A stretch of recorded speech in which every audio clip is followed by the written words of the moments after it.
इसको देखें, इसकी क्रिटिकल एप्रिसिएशन की तरफ देखें, तो जॉन एशबरी मॉडर्न इरा का पोएट बनना चाहता है। गॉड गिफ्टेड एबिलिटीज और कैपेबिलिटीज पोएट्री राइटिंग, और from the very early career अपनी पोएट्री से शुरू कर लें, उसके पोएट्री लिखने के नए तौर तरीके और एक्सप्रेशन और वेज एंड टेक्निक्स के ऊपर जो है वो काम, इस वजह से उसकी पोएम्स को हम highly innovative and thought provoking कहते हैं, यानी कि there are deep delves ideas are there in his poetry. Ji, It is one of the best traits of his poetry that he always writes in paragraph and associative structure. हाँ, कि वो अपनी मतलब जो है वो उसकी सबसे कामयाब जो खूबी है वो पैराग्राफ लेंथ एसोसिएट स्ट्रक्चर्स में लिखता है कि और एक के साथ दूसरा लिंक ऑन करता है, एसोसिएटिव स्ट्रक्चर्स, जिसमें कोई भी चीज हमें सुपरफ्लुअस नजर नहीं आती, are structures are deeply connected with, you can say, one another. So this very technique penetrates in the sense of the poetry and the structures of the sentences penetrate layer after layer, और एक के बाद दूसरी, दूसरी के बाद तीसरी layer होती है, जैसा कि हमने अभी इस पोएम में देखा कि एक के बाद दूसरी लेयर, दूसरी के बाद तीसरी लेयर आ रही है, into anxiety, doubts and false beliefs. So he is equal to Spencer, Pope and Tennyson in his artistic perfection. कि जैसे आर्ट में वो लोग परफेक्ट थे, वो बड़े नाम थे, इश्बरी भी वैसे। His artistic perfection is always deep seated in every line of his poem. कि उसकी poems के हर लाइन के अंदर जो है वो हमें वो नजर आता है कि किस तरह से उसकी artistic जो perfection है वो दिखाई।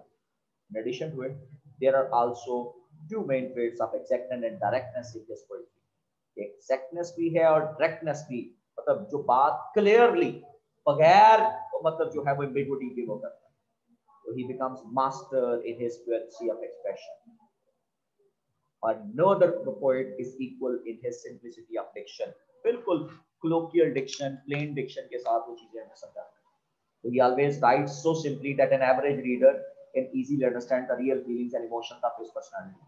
तो वो कहना क्या चाहता है वो बड़ी आसानी से समझ आ जाता है.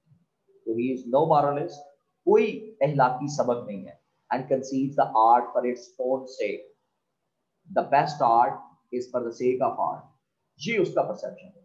As the bird sings for its own sake, Ashbery writes in the same fashion. जैसे परिंदा हमें खुश करने के लिए नहीं गाता, वो अपने आप के लिए गाता है, ऐसे ही Ashbery हमारे लिए नहीं लिखता, वो कहता है कि आर्ट को आर्ट के पर्पस के लिए गाना, लोगों के मोटिव के लिए आर्ट नहीं है।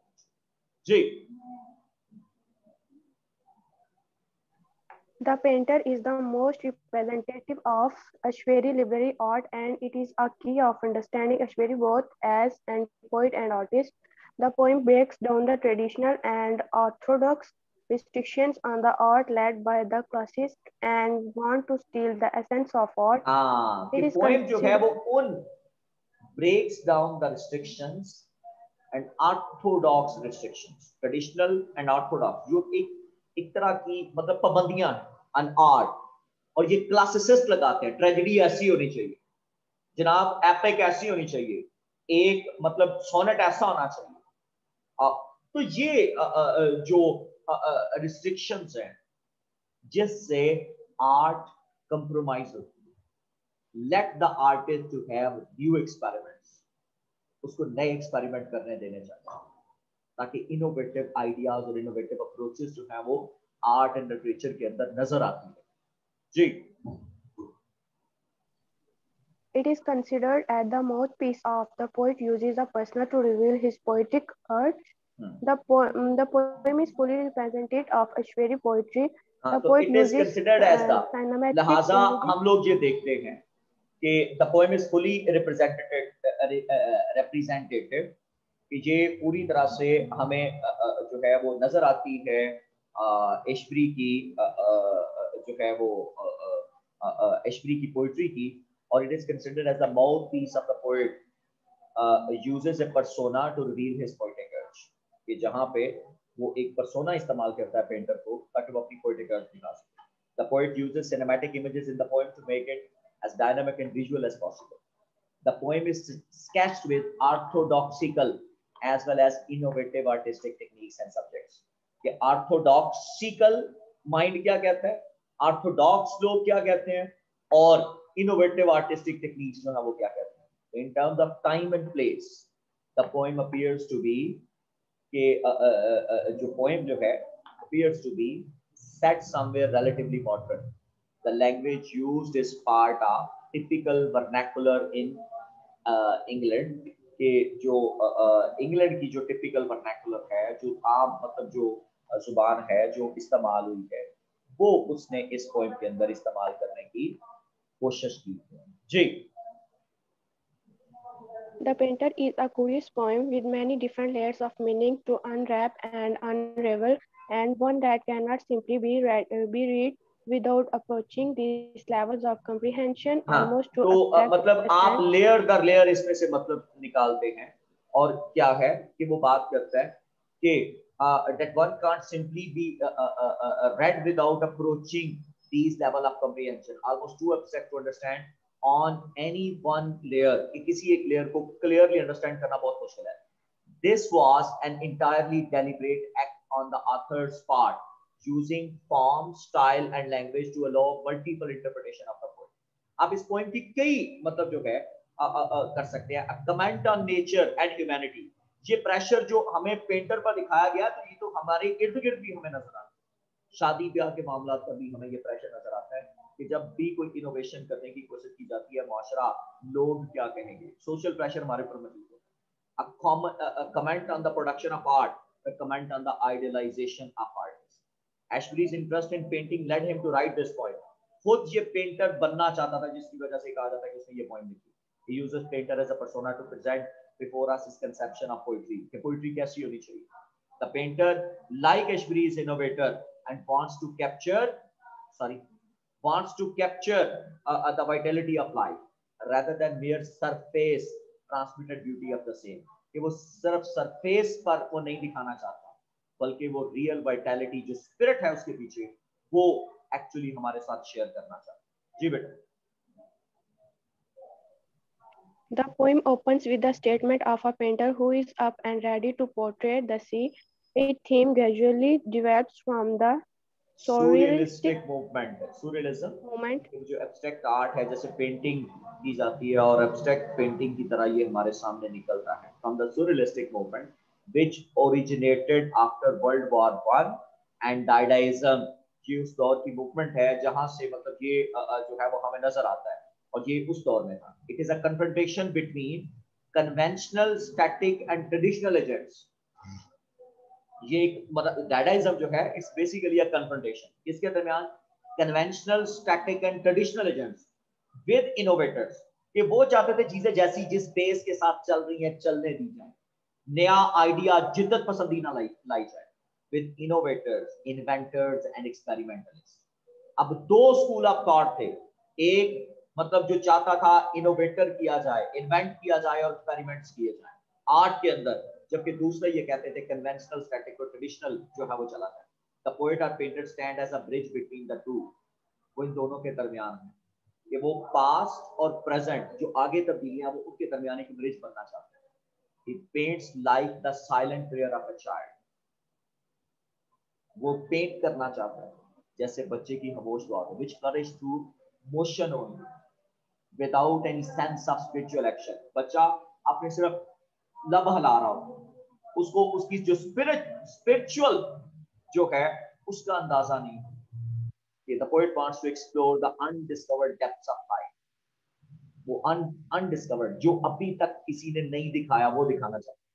But the orthodox, लेकिन जो ऑर्थोडॉक्स हैं वो क्या चाहते हैं कि ये ऐसा कुछ भी नया ना करे, वो चाहते हैं ये सिलसिला जैसे चल रहा है वैसे चलने दिया जाए। Living in the walled buildings, they want to live inside their ruined buildings, वो अपनी रूइंड बिल्डिंग से बाहर निकलना नहीं चाहते। यही वो प्रेशर है जो पेंटर के ऊपर मौजूद हमें नजर आता है। I do not let others cross the doorway of their old buildings, वो नहीं चाहते कि उनकी पुरानी बिल्डिंग्स को, वो जो एक एस्टैब्लिश अथॉरिटी है, उस अथॉरिटी को कोई चैलेंज करे।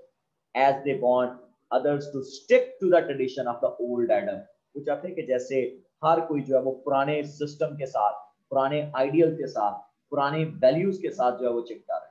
जी बेटा। The painter chooses C as his subject to be drawn on the empty white canvas, but fails due pressure of his society. He chooses his wife as a subject and attempts to sketch as vast as the ruined buildings, but he is still denounced by the crowd behind him. In the buildings, he paints dead portraits without really making a creative endeavor because तो but he still denounced कि जब वो wife की painting बनाता है तो उसको भी तो अप्रिशिएट नहीं किया जाता, उसको भी क्या कहा जाता है, vast as a ruined building. तुम्हारी पेंटिंग ऐसी है जैसे बहुत वसी है लेकिन वास्ट रूइंड है। और इन द बिल्डिंग, और कौन डिनाउंस करते हैं, जो बिल्डिंग्स में रहने वाले लोग, वो पेंटर्स, वो authority. He paints that portrait without really making a creative endeavour. बिल्कुल मतलब वो जान नहीं लगाता, because she seen the ruined building in the first place, that's not something he would want to paint. और इस वजह से उसकी बीवी का पोर्ट्रेट जो रूइंड बिल्डिंग की तरह नजर आता है, क्योंकि वो उसको पेंट करना नहीं चाहता। जो काम आप करना नहीं चाहते, जब आप पर वो इम्पोज किया जाए तो आप उसके अंदर जान नहीं लगाते। He does make an attempt, though unwillingly, but it's throttling to the painter as an artist is a free will creature. कि वो free will है, वो किसी की say पर नहीं जाता। And no matter what happens, he has to go to his roots of desire. उसको वापस जाना था, to paint the scene that he has to be a creative by not conforming to the traditionalist. जो traditionalist जो society के अंदर रहता है, वो ट्रेडिशनल सोसाइटी को रिप्रेजेंट करने वाला कंफॉर्मिस्ट होता है। पेंटर राइटर जो है वो कंफॉर्मिस्ट नहीं होते, दे रेज क्वेश्चन। और जिंदगी के अंदर बेहतरी तभी आ सकती है व्हेन यू रेज क्वेश्चन, जब आप सवाल उठाएं। He has to fulfil the arts to create his own tradition.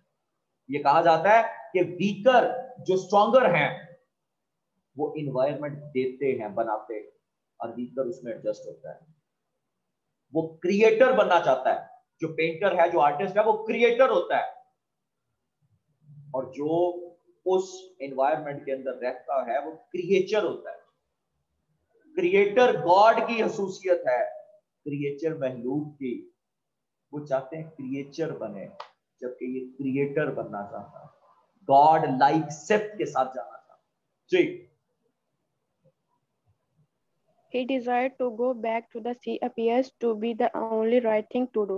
He then tries to paint his soul as a subject, but he imagines as if his brush is seized by the people in the buildings. हाँ, तो वो दोबारा से वो paint करना चाहता है अपनी सोल को, लेकिन ऐसा लगता है कि जैसे उसका ब्रश जो है तो किसी ने पकड़ लिया। और पकड़ना किसने है? सोसाइटी ने, वो अथॉरिटी ने, वो सबकॉन्शियस ने, कि मत करना, जुर्रत भी मत करना, will not spare. Ji. The poet cannot draw his sketches as he is again disturbed by the people of Old Testament. Old Testament, ज़बूर, हजरत मूसा अलैहिस्सलाम के दौर में, मतलब जिस तरह से कि वो ना इधर को सांस लेने देते थे बनी इसराइल के लोग, ना उधर, वो कभी भी राजी नहीं हुए खुदा से। The people, the critics and the painters of traditional sort did not appreciate the effort of a painter, and thus life's way of taking the unconventional approach, irrationality, by not getting accepted by his own people, fell upon the painter as they threw the portrait of the sea from the tallest building. उसको फेंक देते, उसके साथ associate. Imagine the painter crucified by his subject signifies a powerful figure that could draw faultlessly the things he sees, and he is be astonished and spiritualized by the creative vision he has with the drawing. तो आप अंदाजा कर लें कि एक वो जो figure जो faultlessly दिखाया जा सकता था, उसको उन्होंने उठा के फेंक दिया। The painter in the poem proves his creative vision and creative authority when he provokes some artist leaning from the building, suggesting their eagerness to stick to their roots. कि वो चाहते हैं कि जनाब चैलेंज नहीं करना। The traditional way of painting, the poet clearly implies that the traditional painters are bent towards following an authority. कि वो उसके ऊपर झुके हुए हैं, वो आगे को बढ़े हुए हैं कि खबरदार अथॉरिटी से चैलेंज किया, by which they could judge the painter and his work. और उनके पास जो पैरामीटर था वो उसी पैरामीटर को मतलब जो है वो अप्लाई करना चाहते थे कि इस यही जो है वो पैरामीटर है जिसके साथ हमने तुम्हारे आर्ट को हमने तुम्हारे काम को जज करना है, इसके अलावा कोई और पैरामीटर नहीं है। जी, This portrait symbolizes something that the people, the critics, and the painters of his age were not able to handle the pressure posed on them by the painter or his creative vision of the scene. हाँ, तो फिर ये नजर आता है कि वो जो प्रेशर बिल्ड कर रहा था, the critics and the painters of his age were not able to handle the pressure posed on them by the painter. तो वो जो एक नया इनोवेटिव आइडिया दे के वो जो प्रेशर उन पे लादना चाहता था, वो उसको हैंडल नहीं करना चाहता, वो उनके बस की बात नहीं थी। तो such non-conformist and cavalier attitude is also visible in Ashby's life, as he nonchalantly says that his goal is to produce a poem that the critic cannot even talk about. कि मेरा काम भी वही है कि जनाब मैं एक ऐसी पोएम लिखूं जिस पर क्रिटिक बात ना कर सके, जो क्रिटिक की अप्रोच में ना आए और क्रिटिक को समझ ना आए। एक ऐसा आइडिया क्योंकि क्रिटिक का काम कीड़े निकालना। तो in the end of the poem, the sea, covered the canvas and the brush, it signifies that the portrait drawn by a mere artist cannot be fathomed by a man himself, because chaos of the sea, वो जो sea, जो लोगों का हजूम था, वो chaos जो is unfathomable, and it was as if his subject had decided to remain a player. और ऐसे लगता था कि जैसे उसकी जो ख्वाहिश है, उसका सब्जेक्ट है, वो एक दुआ बन के रह गया। Thus, the freedom and turbulence the sea entails with it consume man's creation as well. तो इंसान की उस क्रिएशन को भी खा जाता है। The chaos of the world cannot be painted in a canvas. At least people around them would not let the painter do that. कि लोग जो उसके गिर्द हैं उसको ऐसा करने नहीं देंगे। Yet his creative drive would urge him to create that he intensively desires. कि जो वो इंटेंसिवली ख्वाहिश करता है, वो what he creatively desires. Neither the painter would stop, nor would the chaos around him end. कि ना पेंटर जो है वो स्टॉप करेगा और ना ही chaos जो उसके गिर्द है वो खत्म होगा। Thus the cycle of life would go on like this. तो जिंदगी ऐसे ही चलती रहती है। हमेशा चैलेंज करने वाली फोर्सेस को कभी सुकून नहीं लेने दिया जाता और लोग उनको हेवीली क्रिटिसाइज कर रहे होते हैं। They're heavily, you can say, they're heavily, you can say, criticize और उनको मुसलसल उनके काम को, उनके मतलब चीजों को चैलेंज किया जाता है। जी। If the poem is analyzed at a deeper level, it is clearly evident that his poem is highly symbolic and packed with symbols that it seems like an allegory. The poem हमें allegory नजर आता है कि मतलब इसके नीचे implied meaning मौजूद। So the poem is not imaginative, rather is a concrete, pregnant with symbolical allusions. कि ये इसमें symbolic allusion जो अब हमें मौजूद है। Sitting between the sea and the buildings, he enjoyed painting the sea's portrait. But just as children imagine a prayer is merely silence, he expected his subject कि उसका subject जो है वो खुद ब खुद आ जाता है। जी। The sea is a symbol of creativity and the explored depth of human sea क्या है? वो creativity है। वो आपके अंदर वो जिद्दत है जो आप दुनिया को दिखाना चाहते हैं, जो innovation है और unexplored depths of human consciousness, वो दिखाना चाहता है कि इंसान क्या कर सकता है, इंसान के माइंड में कौन कौन से आइडियाज। असल सी उस चीज को रिप्रेजेंट करता है। जी। It also represents the vitality and essence or life. असल बात है कि हम सब लोग सरफेस से बात करते हैं, वो बात स्पिरिट से, वाइटैलिटी से, एसेंस ऑफ लाइफ को दिखाना चाहता है, which has been long ignored, जिसके ऊपर कभी किसी ने बात नहीं की कि हम लोग, हमारा काम जो है वो सिर्फ सरफेस लेवल का होता है, लेकिन काम के अंदर जब तक आप जान नहीं डालेंगे उस वक्त तक काम जो है वो अट्रैक्ट नहीं करेगा लोगों को। The painter symbolizes the creative and modern urge. The people in the buildings are traditional critics. ये वही लोग हैं कि जब भी आप कुछ नया करके दिखाते हैं, लोग आपके ऊपर तनकीद शुरू करते हैं। Who fail to understand the philosophy of art. जो philosophy of life की जिनको समझ नहीं थी, तो symbolically the poem shows the condition of the artist sandwiched between, उनके दरमियान फंसा हुआ है, two contrasting forces behind art, conventional and traditional. Conventional, traditional and superficial approach, कि जो चाहती है जैसे हम कर रहे हैं वैसे करते रहे। आपके माँ बाप, आप घर में कोई काम नहीं नया कर सकते, आपके माँ बाप चाहते हैं जैसे सिलसिला चल रहा है वैसे चलने दिया जाए। और modern, creative and experimental and innovative, ये आपकी ख्वाहिश होती है मॉडर्न कुछ करें, क्रिएटिव करें, एक्सपेरिमेंटल और इनोवेटिव अप्रोच के साथ जाएं। लेकिन जो ट्रेडिशनल, कन्वेंशनल और सुपरफिशियल अप्रोच है वो आपकी राह में सबसे बड़ी रुकावट बनती है। The modern artist is not restricted by the limited and restricted view of life. जबकि मॉडर्न राइटर जो है उसके पास पुराना व्यू भी होता है और जिस नए व्यू के साथ वो दुनिया को देख रहा होता है वो भी होता है, लिहाजा वो नए व्यू के साथ जाना चाहता है।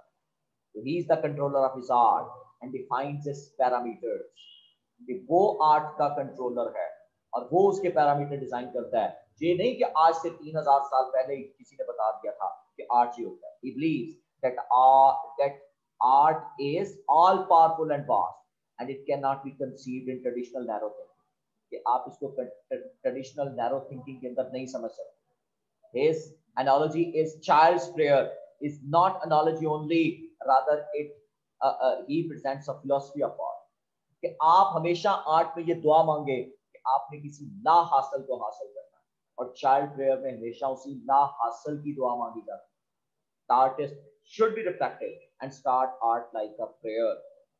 कि उसको दुआ मांगनी चाहिए कि जो मैं आर्ट पेंट करूं वो आज सिर्फ आर्ट ना दिखाए बल्कि अंदर से रूह दिखाए जो मैं दिखाना चाहता हूं। Ashwari knows to rush up the sand and seizing a brush, plastered its own portrait on the canvas. Is insane and even a common mind cannot entertain such idea. ये पागलपन है कि वो कॉन्सेप्ट, वो जो ला हासिल कॉन्सेप्ट है वो खुद ब खुद आपके कैनवस पर आ जाए। ये cannot be entertained such. So such conception of art in reality can be achieved only through prayer in silence. खामोशी से दुआ मांग के ही हासिल किया जा सकता है, अदरवाइज कोई और स्कोप नहीं है। The difference between artificial art and vital art is presented by the artist. वो बताना चाहता है कि जो आर्टिफिशियल आर्ट है वो कैसा होता है और रियल आर्ट जो है वो कैसा है। With his back to buildings and face to sea, कि जब तुम लोग बैक करोगे बिल्डिंग्स पर और उनको बिल्कुल किसी खातर में ना लाओगे और तुम्हारा चेहरा समंदर की जानब होगा, उभरते हुए सूरज की जानब होगा, तो तब तुम कुछ क्रिएटिव आर्ट जो है वो पैदा कर सकते हो। जब तुम give a deaf ear to all those, उन तमाम लोगों के ऊपर लानत भेजोगे जो क्रिटिसाइज करते हैं और एक नया कॉन्सेप्ट जनरेट करोगे, तब तुम्हारा आर्ट जेन्युइनली आर्ट होगा। जी,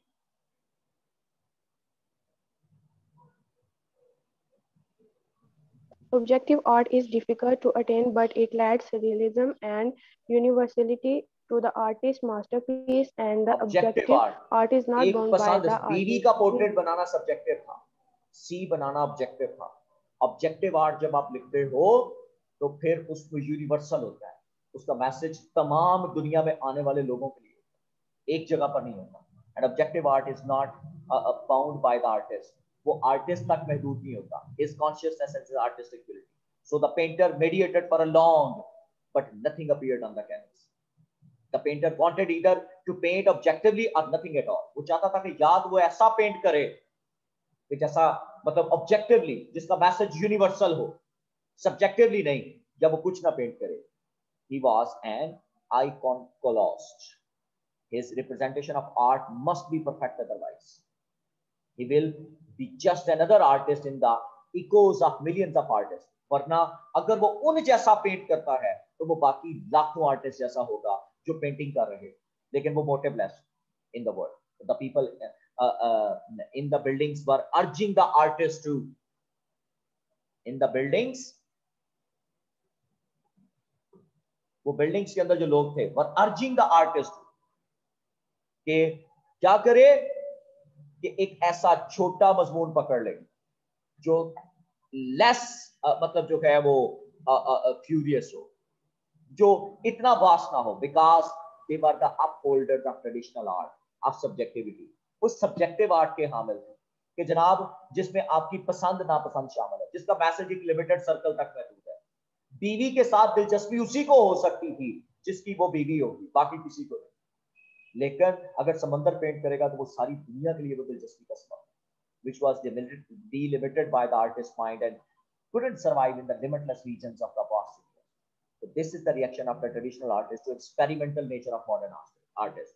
तो जब भी मॉडर्न आर्टिस्ट कुछ नया काम करते हैं, ट्रेडिशनल आर्टिस्ट की तरफ से उनको इसी तरह से तनकीद का सामना करना पड़ता है, वो उनको इनोवेशन करने नहीं देना चाहते। The painter responds to the rationalist with the true conviction of a perfect artist in the following lines. How could he explain to them his prayer? वो कैसे उनको बताता कि मेरी दुआ क्या है? That nature, not art, might usurp the canvas. कि nature जो है वो आए, arts ना आए। जी।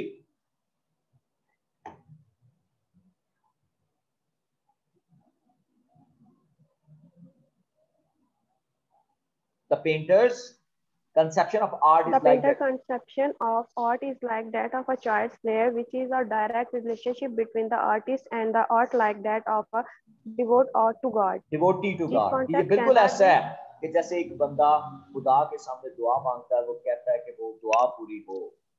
एक आर्टिस्ट का आर्ट के साथ रिश्ता भी वैसे कि जो वो दिखाना चाहता है वो दिखा पाए। इस वजह से उसकी दुआ चाइल्ड्स प्रेयर की मानी जाती है। So this concept cannot be materialized and explained to the traditionalist. ये उनको नहीं बताया जा सकता जिनका देखने का अंदाज इतना सा, पर they cannot understand the artist avant-garde approach, जो एक मॉडर्न जदीद जो अप्रोच है, ठीक है, वो उसको नहीं समझ सकते। The painter's definition of art is that objective representation of reality must be a basis of art. The art confined by the artist's feelings and emotions is not true and genuine. कि वो art जो artist की feelings और emotions पर मबनी है, जो subjective है, वो जेन्युइन नहीं, but soul, spirit, vitality of life, जिसका मैसेज तमाम दुनिया के लिए हो, वो अहम है। The sense of reality are the features which the painter is aspiring to portray, जिसको वो दिखाना चाहता है। The painter further asserts, my soul, when I paint this next portrait, let it be you who wrecks the canvas. ये तुम होने चाहिए जो कैनवस पर आओ। तो फिर वो उसकी हाजिर। तो the painter is both political and religious allegory. Allegory बुनियादी तौर पर एक फिक्शनल लिटरेरी नैरेटिव है, आर्टिस्टिक एक्सप्रेशन है that conveys a symbolic meaning parallel to but distinct from and more important than the literal meaning, कि वो अपने अंदर हिडन मीनिंग रखता है। The pathetic state of the painter lends political and social interpretations of the poem. कई interpretations मिलती हैं।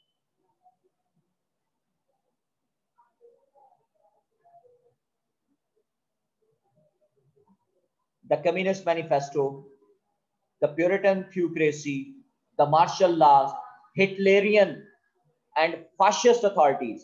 Puritan Theocracy की मिसाल हमें बड़ी वाज़ह मिलती है जो मैसाचुसेट्स सोसाइटी के अंदर। All crucify the innovators. इन सब ने innovators को crucify किया and curb freedom of expression of those who champion a new cause for the welfare of humanity and the art. हमने इसी तरह का तमाशा जो है वो मैकार्थी में भी तो देखा था कि जब मैकार्थीज्म के अंदर कि जब वो इनोवेटिव वॉइसेस को वो दबाना चाहता था, the writer should be a representative of political party, as उसको समझा जाता है वो किसी पॉलिटिकल पार्टी को रिप्रेजेंट करे, as well as in the case of Russia which demanded the socialist realism, कि जो सोशलिज्म है वो दिखाओ, जो मजदूरों की हालत जार डिग्रेडेड है वो दिखाओ। The painter was a genuine artist who opposed these political and Hitlerian manifestos and their reactions on art. वो चाहता है कि नहीं ऐसा आर्ट नहीं। He was a free agent and wanted freedom in his art. वो समंदर जैसी आजादी चाहता है। So he could easily attempt his poetic vision, but his freedom is not allowed as Ashbery depicts, कि उसको इसकी इजाजत नहीं मिलती, क्योंकि लोग उस तरह से अथॉरिटीज जो हैं वो उसको वो करने की इजाजत नहीं देंगे। तो विजनरी पेंटर जो है वो फिर क्या होता है, was crucified by the so-called custodians of political beliefs who never allowed a novelty or a change which will pose a danger to their established government and system, कि वो जो established government और system है वो उसको इस सामने कभी मतलब नहीं देखते। ये पोएम 1956 में लिखी गई, a period of tussle in which the freedom of action and thought was restrained by the McCarthy proceeding. Senator Joseph McCarthy की प्रोसीडिंग्स की वजह से पूरा अमेरिका हिला हुआ उस वक्त लिखी गई। The poem tells the story of a painter who was a visionary and pioneer of a new approach in art, which practically meant an opposition to the existing system. तो existing system पे एक challenge था, जैसे crucible एक challenge था existing system, and ordered so he was crucified and burned at the stakes by the politician. So here the word crucify has a religious connotation. So the poem becomes a religious allegory too, and reminds us the story of Christ, who brought a system of theocracy as welfare to humanity, but was rejected by the selfish so-called chiefs of Judaism. The Judaism के chief थे उन्होंने reject किया and was commanded by Pontius Pilate to be crucified. और Pontius Pilate हुक्म देता है कि Christ को क्रूसीफाई किया जाए for the political gains of Roman Empire, ताकि रोमन एम्पायर को कोई चैलेंज ना कर सके. In this way, the innovators are punished in a society of selfishness, greed, power, and status quo, which denies welfare of humanity. कि जो मुआशरे status को जो है वो उन चीजों को मतलब डिस्कार्ड करता है जिससे इंसानियत की फलाह छुपी हुई है. सेल्फिशनेस, ग्रीड और पावर जो है वो इनको नई आवाज को दबाने की तरफ कायल करते हैं. तो फिर एशबरी, टी.एस. एलियट और रॉबर्ट फ्रॉस्ट की तरह जो है मोस्ट ऑफ हिज पॉइंट जो है वो सेंस ऑफ अनसर्टेनिटी को, लूमिंग फियर, ग्लूम और लोनलीनेस को दिखाते हैं. एटमॉस्फेयर ऑफ फियर, ग्लूम और लोनलीनेस जो आपको पूरी तरह से विजिबल नजर आता है उसकी पोएट्री. और the painter is alone with a sense of gloomy uncertainty in his art for perfection. वो चाहता है कि उस gloom के अंदर भी वो perfection हासिल करे. तो ये जो सी है, that's also a symbol of loneliness too. The people in the buildings have alienated the painter for his self-chosen, seemingly impossible task, rather than supporting him. कि बजाय इसके कि लोग उसको सपोर्ट करते हैं in his quest for the objective representation of reality, वो हकीकत को सही तरह से दिखाए, ऑब्जेक्टिवली दिखाए, लोगों ने उसके काम को